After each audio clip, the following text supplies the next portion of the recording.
var, büyüdün, arabaya koşacağız. Arabaya bineceğiz, buna bineceğiz.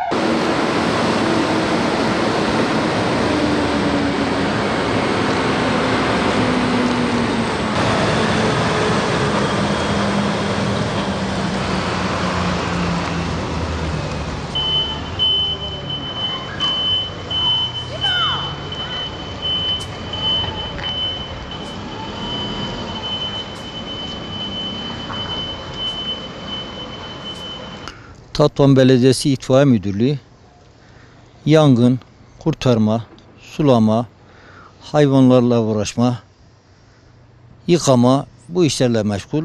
Görevimiz 24-48 olarak yapmaktayız. Sabah 8'de gelen personel devrisi gün sabah 8'de çıkar. Sabah 6'dan sulamalarımız başlar akşama kadar.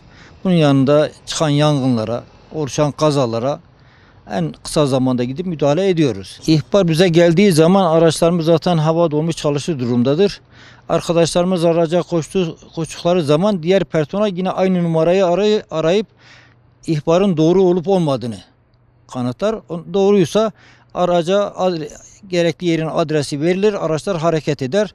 Bunun dışında orada kalan personel 155 ve 186 numarayı TEDAŞ'la emniyete haber verir. Emniyet çevre emniyetini sağlamak için. TEDAŞ'ta orada oluşacak elektrik akımını kesmek için giderler. Asılsız ihbarlar bu telefonlarda numara çıkmadan önce çok fazlaydı. Biz bir ara bunları savcılığa bile şikayet ettik. Ama şu an telefonlarda herkesin telefonda numara çıktığı için fazla olmuyor. Pek nadir. Vallahi ilçemizde çevre yolu olmadığından dolayı bir de iki şerit bir gidiş bir geliş olduğundan dolayı aşırı bir yoğunlaşma var. Biz sirenlerimizi, lambalarımızı yakmamıza rağmen çünkü yol verme imkanı da biraz zor.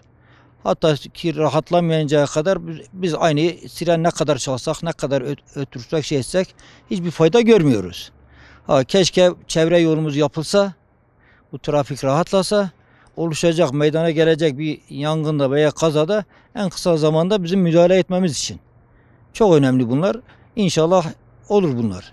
Yıkama, sulama, yıkılan binalarda çevreye rahatsız etmemek için, toz çıkarmaması için o yıkılan binayı sulama, mahsur kalan hayvanları kurtarma, insanları kurtarmaya ve bunun yanında da bu yıl başladık okulların dış cephelerini yıkamaya. Bunları da yapıyoruz yani yangın ve kurtarmanın haricinde.